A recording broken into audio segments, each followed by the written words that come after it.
याद दिलाया है जो भूल चुके हैं। ये जो आरएन जुलूस जो निकाले गए पूरे देश में, और उस जुलूस में हर जगह पर वायलेंस हुआ, चाहे मध्य प्रदेश हो, राजस्थान हो, गुजरात हो, कर्नाटक हो, गोवा हो, जहाँ जहाँ ये आरएन का जुलूस गया, प्रोसेशन गया, वहाँ पर वायलेंस हुआ। तो वहाँ की सरकारें सरासर नाकाम साबित हुई उस वायलेंस को रोकने के लिए। और क्यों सरासर नाकाम साबित हुई? बल्कि वो सरकारें खुद,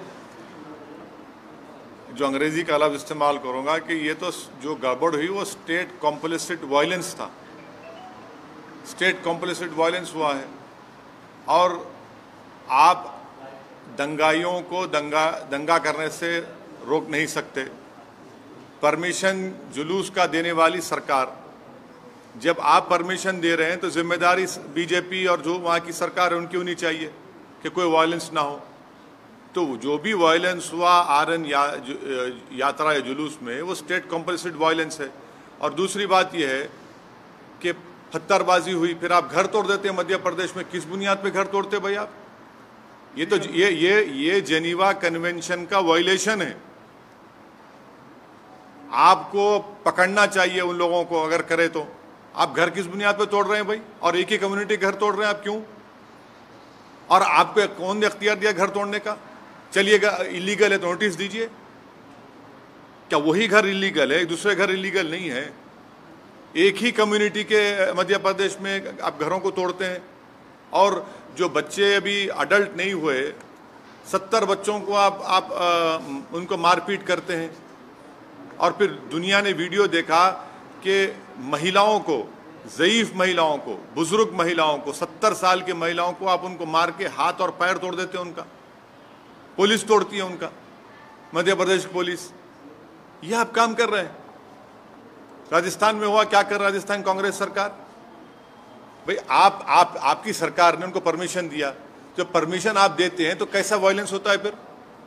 घर जलाए जाते हैं, वहां पर दुकानें जलाई जाती हैं, टारगेटेड घर जलाए जाते हैं राजस्थान में, कर्नाटक में होता है ये।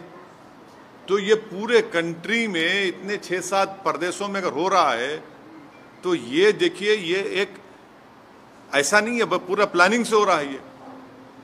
और आप टारगेट कर रहे हैं मुस्लिम माइनॉरिटीज को। सिर्फ क्यों कर रहे हैं भाई मुस्लिम टारगेट आप? पहले आप बोलते हिजाब नहीं पहन सकते, सेकुलर स्टेट है। गोश्त नहीं खा सकते, सेकुलर स्टेट है क्या? फिर आप कानून बना देते फिर उसके ऊपर।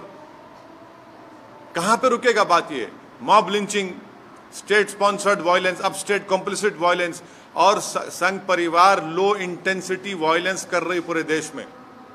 ये परफेक्ट कर चुके हैं अपनी चीज को। लो इंटेंसिटी वायलेंस करते हैं, यहां करो, वहां करो, इधर करो। सरकार की जिम्मेदारी बताइए? सरकार की जिम्मेदारी है ही नहीं है। आप सो रहे थे, कैसा दंगा होने दिया आपने? कितने पुलिस वालों को सस्पेंड किया आपने? कितने आईपीएस अफसरों को सस्पेंड किया आपने? इससे बात साबित हो रही कि आपकी पूरी रजामंदी से, जिसको हमने कहा अंग्रेजी का लफ्ज स्टेट कॉम्प्लिसिट वायलेंस है, बिहार में होता है। हमारे खिलाफ बातें करते हैं, बकवास करते हैं। कैसे मस्जिद के ऊपर जाकर झंडा लगाते हैं भाई? आप बताइए, कैसे लगाते हैं कोई भी? इसका जिम्मेदार कौन है? मैं हूं जिम्मेदार उसका। तो ये सब चीजें हो रही हैं। सर, करौली में बीजेपी को अरेस्ट करने के एक्सोडस हो रहा है हिंदूज का, और कोई पुलिस वाला कुछ बोल रहा है कि मतलब सर वहाँ पुलिस वाला एडमिट करें कि कैमरा पे गवर्नमेंट का फेलियर होता है इस तरह। राजस्थान करौली में जो कुछ हुआ, मध्य प्रदेश में जो कुछ हुआ, गुजरात में आनंद, हिम्मतनगर, खंभाट में जो कुछ हुआ, कर्नाटक में जो कुछ हुआ, गोवा में जो कुछ हुआ, वहाँ की सरकारों की रजामंदी से ये स्टेट कॉम्प्लिसिट वायलेंस हो रहा है। और टारगेट पे कौन है? कौन उस प्रोसेशन का परमिशन देता है? सरकार देती है। तो सरकार जब देती है तो सरकार कैसे वायलेंस होने देती है वहां पर? और फिर मध्य प्रदेश में, राजस्थान में घर जलाए जाते हैं, दुकानें जलाई जाती हैं, और मध्य प्रदेश घर तोड़ते हैं। किस बुनियाद पे घर तोड़ेंगे भाई आप? कौन से कानून तहत तोड़ रहे हैं आप? बताओ, कानून बताओ हमको। और आप मासूम बच्चों को, 13-14 साल के बच्चों को पकड़ के पीटते हैं, मारते हैं, रोड पर लटाकर उनको। सर ये बताइए, रामनवमी के दिन जेएनयू में एक ये मटन नहीं खाना या नॉनवेज नहीं, आस्था के लिए आस्था मेरी आस्था नहीं है क्या? मेरी आस्था भी है हिजाब पहनना, मेरी आस्था नहीं है। तो आप एक काम करिए ना, फिर जितना एक्सपोर्ट होता है गोश्त उस दौरान में बैन करिए इंडिया में। मैंने गोश्त का एक्सपोर्ट आप बैन नहीं करेंगे क्योंकि आपको डॉलर मिलते हैं, और वो जो मासूम बेचारा जो दिन में 100 रुपये 200 रुपये कमाता, उसके कारोबार को आप लगाते हैं। आस्था की बुनियाद पर देश चलेगा या संविधान के ऊपर चलेगा? बता दीजिए आप। फिर मेरी आस्था क्या क्या होगा बताइए? मेरी आस्था भी है रमजान है, फिर शराब की दुकानें क्यों खुली पड़ी हुई है? क्या देश संविधान से चलेगा या आस्था पे चलेगा? आप यानी आपकी आस्था सबसे इंपॉर्टेंट है और दूसरों की आस्था क्या भाड़ में जाए? आपने हिजाब की बात की तो कहा नहीं भाई यूनिफॉर्म है, फिर यहां पर यूनिवर्सिटी में क्या गोश्त खाना क्या आस्था आ गया? कहां से देश कौन सी राह पे जा रहा है? बीजेपी को, संघ परिवार को हम शुरू से कह रहे हैं कि जिस राह पे आप इस देश को लेकर जा रहे हैं इससे देश कमजोर हो, और देश कमजोर हो रहा है। ये सरकार की जिम्मेदारी है। तो आरएसएस कहां से सर? हाँ, आप आरएसएस को नहीं जानते, हम जानते हैं ना। आरएसएस का स्टेट वायलेंस बोल रहे हैं। आपको हम बोलेंगे किताब पढ़ो। We our nationhood defined, bunch of thoughts, ये 2 किताबें आप पढ़ लो जिसमें आरएसएस के उस वक्त के सर संचालक खुद कह रहे हैं कि जब जुलूस निकलता था तो मैं बाजा बजाता था बोल के।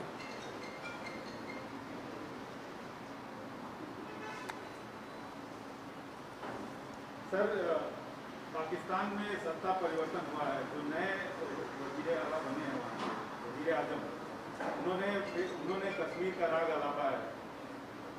क्या अभी ये तो भारत सरकार को जवाब देना चाहिए उनका।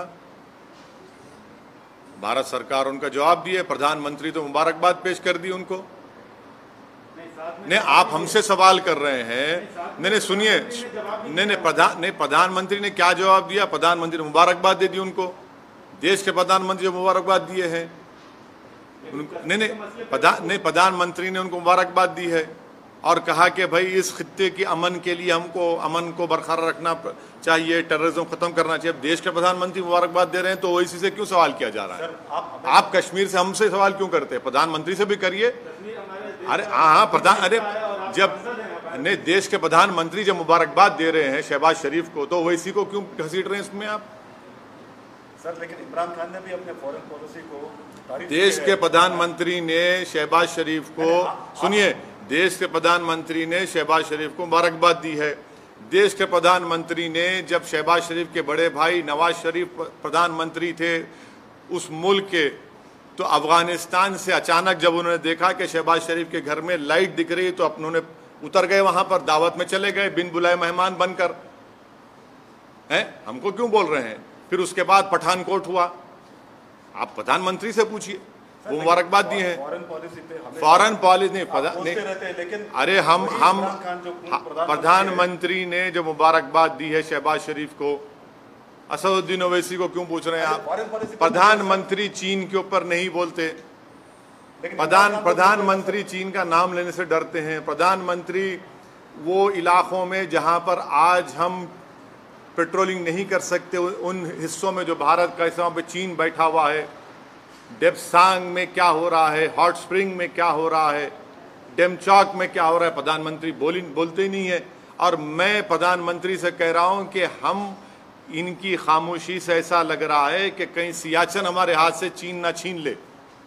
ये खतरा है देश के लिए। सर, हम आपसे सवाल इसलिए पूछ रहे हैं कि पाकिस्तान के वज़ीर आज़म ने कश्मीर की बात उठाई और कश्मीर के कई मसलों पर आप सरकार को घेरते रहे हैं। जब देश के प्रधानमंत्री चीन पर नहीं बोलकर शहबाज शरीफ को मुबारकबाद देते हैं तो ये सवाल देश के प्रधानमंत्री से पूछा जाना चाहिए, असदुद्दीन ओवैसी से नहीं।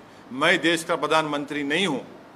देश के प्रधानमंत्री ने खुद मुबारकबाद और मीठे मीठे अल्फाजों में शहबाज शरीफ के प्रधानमंत्री बनने पर उनको मुबारकबाद दी है। हाँ, तो आप अच्छा, आप अभी प्रधानमंत्री के स्पोक्स पर्सन बन चुके हैं, जर्नलिस्ट नहीं रहे आप। मुबारकबाद पेश करता हूं आपको।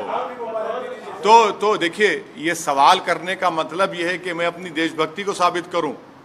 और प्रधानमंत्री जब शहबाज शरीफ को मुबारकबाद देते हैं उस पर क्या बोलेंगे आप?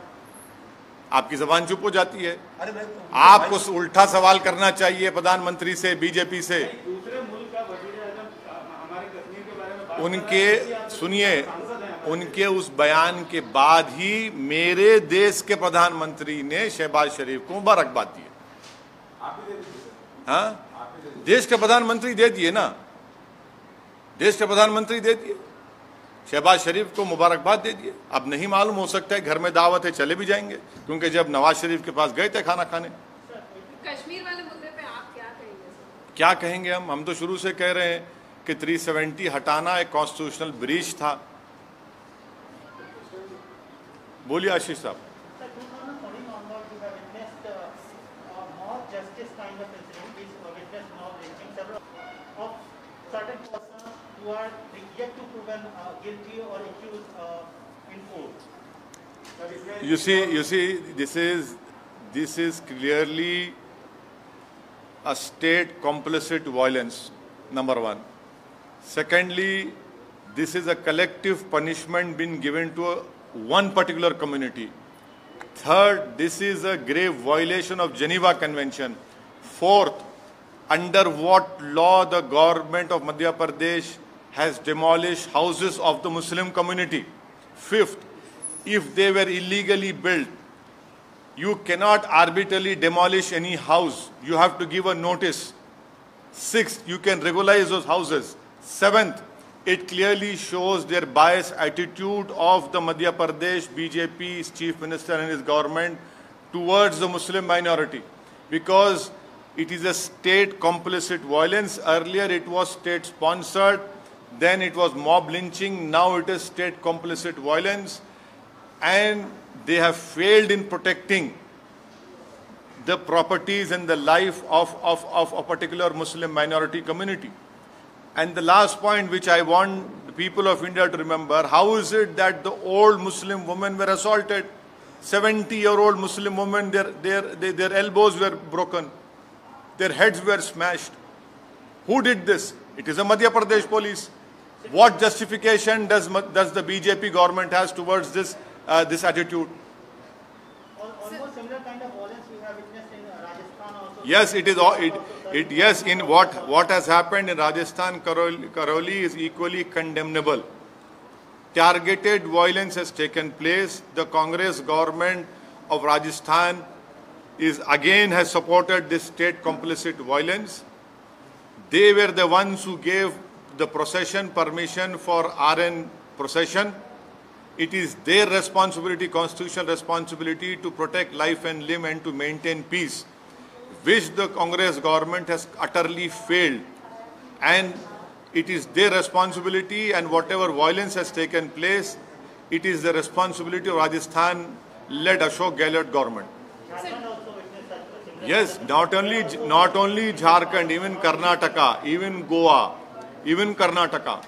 This RN procession permissions were given by the respective state governments, and they have utterly failed in controlling and stopping this violence. There are certain states where we are expecting those states are going for assembly polls.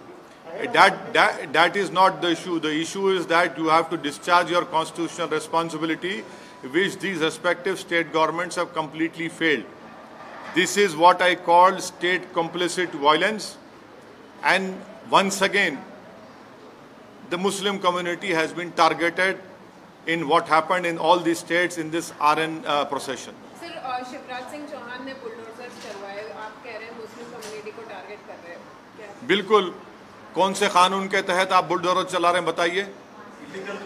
Illegal कब्जा था तो आप notice क्यों नहीं देते? क्या illegal कब्जा सिर्फ मुसलमानों का है, दूसरे लोगों का इलीगल कब्जा नहीं है? बड़े बड़े जो बिल्डिंग खड़ी हुई हैं, चाहे किसी भी हो, उसका नहीं है। अगर आप इलीगल है तो आप नोटिस दो उनको या रेगुलाइज करो उनको। एक गरीब का टीन का शेड तोड़कर आपको कौन सी खुशी मिल रही है? ये तो सैडिस्टिक प्लेजर ले रहे हैं आप इन चीजों को कर आप मॉब रूल कर रहे हैं आप। BJP is calling it as exodus. What do you want to say? BJP Which is calling it as where Rajasthan. what happened to the violence? If exodus is happening, then what is the Congress-led Ashok Gehlot government doing? How is it that targeted shops were targeted and they were burned? I can show you videos of targeted burning of shops in Rajasthan, Karoli. It is that government has failed in controlling the violence, and the Sangh Parivar has mastered this art of low intensity violence.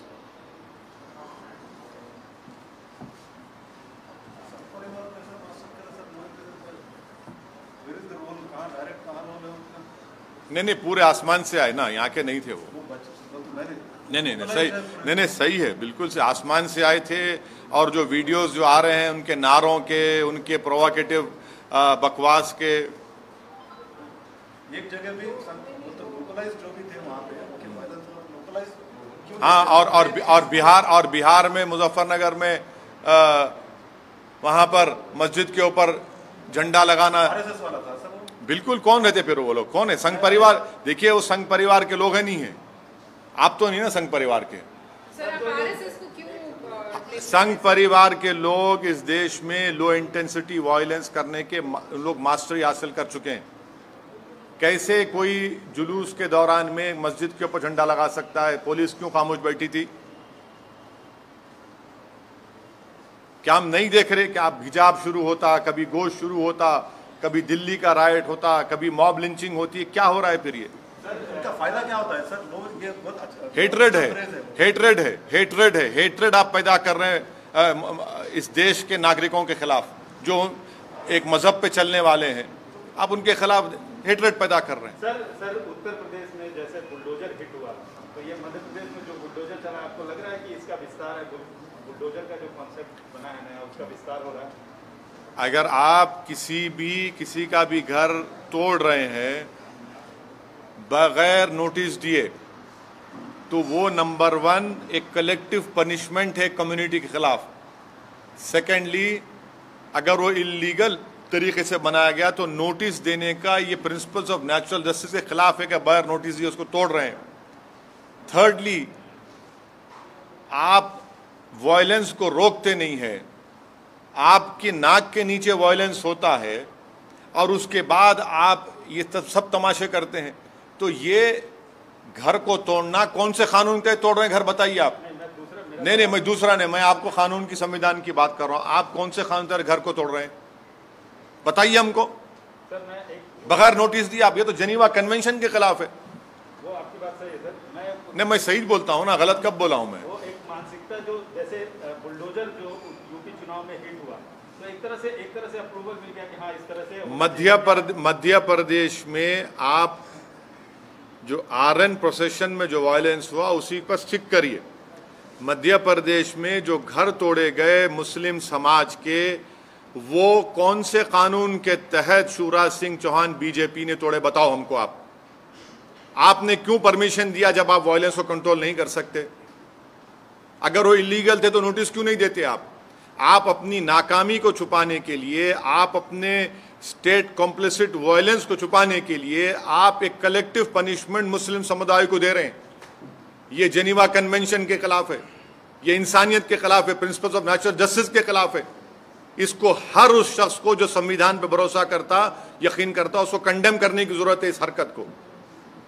आपने मध्य प्रदेश में 70-75 साल की मुस्लिम महिलाओं को sir फोड़े हैं, उनके हाथ पैर तोड़ दिया आपने। 13-14 साल के बच्चों को रोड पर लिटाकर आपने उनको पीटा। ये आपका गवर्नेंस है।